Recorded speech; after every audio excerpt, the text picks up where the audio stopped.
of our country. I love being an American, but I don't feel he represents me, and I don't like that. I mean, even with other presidents that I've disagreed with politically, I felt like, okay. Donald Trump appeared on the show of David Letterman with one clear goal: dominate the room rather than debate, explain, or answer questions. He used the same tactics he often relies on: interrupting, insulting, reframing issues, and shifting the conversation so the audience argues about tone instead of truth. But this wasn't a rally or a friendly setting. Letterman had decades of experience handling strong personalities and knew how to control a live television moment. As the segment began with the usual late-night applause and warmth, Trump walked out confidently, waving as if he owned the cameras, sat unusually close to the desk, and quickly tried to set the rules of the conversation, complaining about unfair questions before any were even asked, mocking the writers, tossing out a nickname. About the Mike Tyson situation. Shortly after the verdict was announced that he had been convicted, he was guilty of the crime, you had a plan. Now, what were you thinking? What was I thinking? Yeah. I was thinking that as soon as he gets out, he's going to fight at my casinos. Yeah, but you can't buy your way through. Of course, I'm only kidding when I say that. And leaning forward with a grin, as if the host's role was simply to play a supporting character in Trump's own monologue.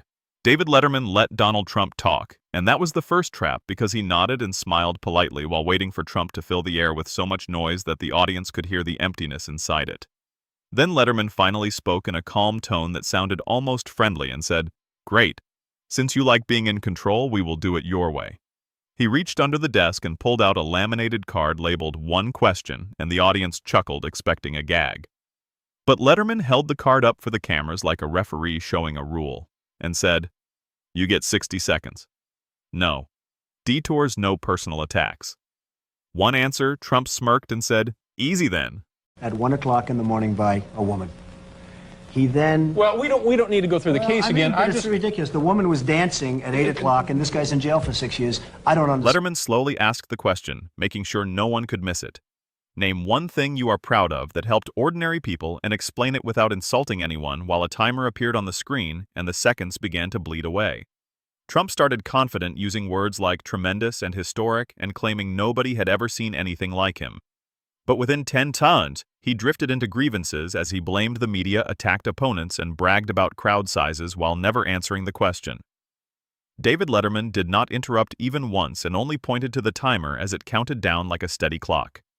When the buzzer sounded, the audience laughed in a sharp, recognizing way, and Trump snapped and called it a stupid game. Letterman calmly replied that it was a simple question and that Trump still could not answer it, which made the room erupt. Trump tried to regain control by raising his voice and accusing the host of bias while claiming the audience was rigged, but Letterman did not argue and instead turned the laminated card over, which showed several of Trump's own quotes printed in large letters with dates.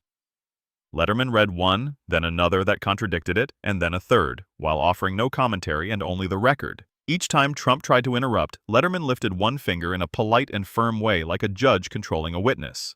The audience began clapping between lines because the pattern had become obvious. Trump was not being attacked, he was being measured, and measurement was the one thing he could not bully. Trump then attempted his usual escape and threatened to leave as he pushed his chair back and said that they were done there. Letterman stayed calm and asked for one more thing and said the answer must be yes or no. Trump froze because yes or no removes performance. Letterman asked if he believed he owed the public the truth, even when it made him look bad. Trump began speaking about witch hunts, but Letterman gently stopped him and reminded him that the question required yes or no, which made the audience roar with laughter.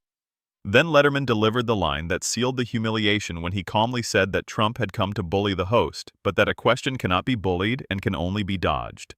For a moment, Trump had nothing to say, and no nickname or rant appeared quickly enough to erase the timer, the buzzer, and the printed contradictions.